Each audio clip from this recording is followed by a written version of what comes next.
Good morning, my dear students. We are again back in lecture number 2 of metal and non-metal.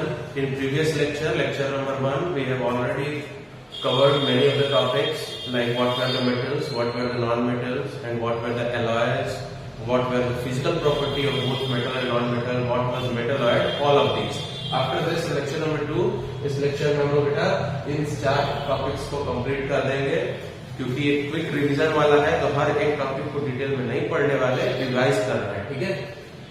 क्योंकि exams नजदीक आ चुके हैं, इसलिए मैंने जो डिजाइन किया था कि मैं 3rd लेक्चर पे कंप्लीट करूंगा, मैं 2nd लेक्चर में ही इस टॉपिक को भी कंप्लीट कर देने वाला हूँ, ठीक है।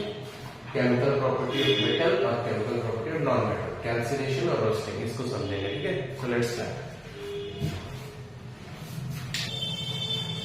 बेटा it's first for chemical property of metal. Metal की केमिकल प्रॉपर्टी, इसका मतलब मेटल अगर एसिड के साथ रिएक्शन करता है या वाटर के साथ या बेस के साथ या ऑक्सीजन के साथ, तो किस तरह की रिएक्शंस होने वाली है, किस तरह के प्रोडक्ट्स मिलने वाले हैं। तो लेट्स स्टार्ट फ्रॉम फर्स्ट। अगर मेटल एसिड के साथ रिएक्ट करता है, तो मेटल अगर एसिड के साथ रिएक्ट करता है तो हमें पता है कि सॉल्ट और हाइड्रोजन गैस लिबरेट होगी। देखते हैं फॉर एग्जाम्पल कैसे। कोई मेटल ले लो, मान लो मैंने सोडियम मेटल ले लिया, ठीक है। कोई एसिड ले लो, मान लो मैंने हाइड्रोक्लोरिक एसिड ही ले लिया। अब H पे प्लस का चार्ज, Cl पे माइनस, क्योंकि नॉन मेटल। सोडियम मेटल है तो इस पे प्लस, तो इसका प्लस इसके माइनस के साथ जाएगा, ये इसके साथ, तो Na और Cl एक साथ, बचा क्या, हाइड्रोजन। और हाइड्रोजन हमको पता है कि H के फॉर्म में नहीं रहता, H2 के फॉर्म में, तो ये इन्वायरमेंट में निकल जाए। तो समझ में आया। अगर मेटल एसिड के साथ रिएक्ट किया तो सॉल्ट बनाया, NaCl is salt, common salt which we use as a table salt, खाने में इस्तेमाल होता है इसका। अब सेकंड, अगर मेटल वाटर के साथ रिएक्ट करता है, अगर मेटल वाटर से रिएक्ट करता है तो बेस बनाता है और साथ में वाटर भी निकलता है एज अ बाई प्रोडक्ट। देखो कैसे, मान लो मेटल, ठीक है, यही ले लिया सोडियम, वाटर के साथ रिएक्शन है तो क्या बनाएगा, Na पे प्लस का चार्ज है, H पे प्लस का चार्ज और O पे माइनस। लेकिन दरअसल ये होता कैसा होता है, देखो समझो यहाँ बताता है। H2 दरअसल कैसे आयनिक डिसोशिएट होता है। H2 दो आयन से मिलकर बनता है, H प्लस और OH माइनस, ठीक है। H प्लस और OH माइनस वाला, तो OH माइनस वाला हिस्सा जो है इस प्लस के साथ जाएगा, तो Na और OH एक साथ, H प्लस बच गया, ये भी बनेगा, निकलेगा नहीं क्योंकि लिक्विड स्टेट में होगा, लेकिन बनेगा। अब बेस, अगर मेटल के साथ रिएक्शन करता है तो मेटल में मान लो मैंने सोडियम ले लिया, बेस पे NaOH ले ले, नहीं NaOH नहीं लेंगे, क्यों, अगर यहाँ पर इससे हाईली रिएक्टिव मेटल रहेगा तभी तो उसको डिस्प्लेस कर पाएगा।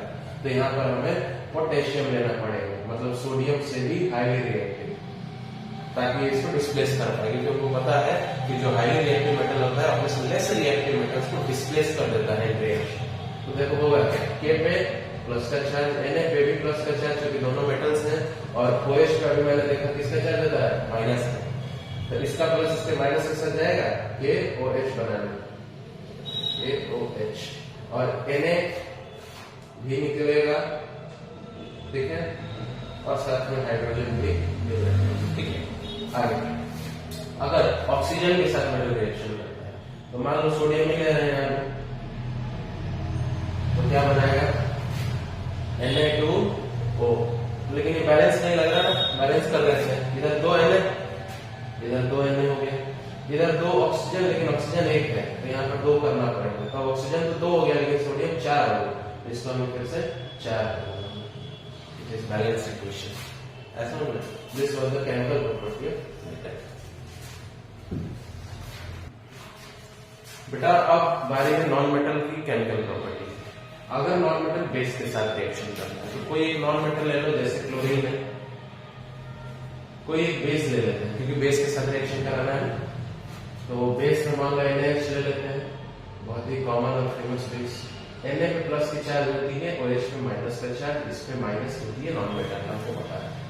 तो ये जो बेस के साथ रिएक्शन करता है ना नॉन मेटल, तो ये थोड़ी सी कॉम्प्लेक्स रिएक्शन होती है, मतलब Na प्लस है तो इस माइनस के साथ जाएगा, वो समझ में आ रहा है, ये दोनों का एक साथ जाएंगे, NaCl, साथ में NaClO भी जाएगा और साथ में थोड़ा बहुत हीट और वाटर भी निकलेगा रिएक्शन, ऐसा ना बेटा। अब ये तो बेस के साथ, ऑक्सीजन के साथ अगर कोई नॉन मेटल, मान लो नॉन मेटल की जगह हम लोग ले लेते हैं नाइट्रोजन, ठीक है, और N के फॉर्म में कभी नाइट्रोजन नहीं रहता, N2 के फॉर्म में रहता है, आपको पता है, ठीक है। अगर ये ऑक्सीजन के साथ रिएक्शन करे, तो अगर नाइट्रोजन ऑक्सीजन के साथ रिएक्शन करेगा तो नॉन मेटल ऑक्साइड बनाएगा, मतलब N2O। अब अगर इसको आपको लगता है कि ये इक्वेशन बैलेंस नहीं है तो बैलेंस कर लीजिए, इधर नाइट्रोजन 2 है, इधर 2 है, लेकिन ऑक्सीजन 2 इधर, लेकिन ऑक्सीजन 1 है, तो मेरे को क्या करना पड़ेगा 2। तो इससे क्या होगा कि नाइट्रोजन 4 हो गया, तो मेरे को यहाँ पर भी तो 4 नाइट्रोजन 2 ऑक्सीजन 2 ऑक्सीजन बैलेंस्ड। अब एसिड और वाटर की बात करें तो एसिड के साथ रिएक्शन करता ही नहीं है नॉन मेटल, और वाटर के साथ भी नॉन मेटल रिएक्शन नहीं करता। इतना समझना है। अब हम समझते हैं रोस्टिंग एंड कैल्सिनेशन। बेटा अब हमें ये 2 टॉपिक्स पढ़नी है, हालांकि ये भी आ जाएगा आपके केमिकल प्रॉपर्टीज ऑफ मेटल में ही। तो समझते हैं रोस्टिंग क्या होता है। तो जब भी किसी तरह सल्फर ओर को, सल्फर के ओर को हम लोग हीट देते हैं, हाई टेम्परेचर पर हीट देते हैं, तो ये अपने ऑक्साइड में चेंज हो जाता है, और इसी रिएक्शन को, इसी कन्वर्जन को रोस्टिंग बोलता है। Conversion of sulphur ore when it is heated on high temperature it converts into its oxide, this is called roasting, ठीक है। उसी तरह कैल्सिनेशन में क्या होता है, जो हाइड्रेट्स के ओर होते हैं या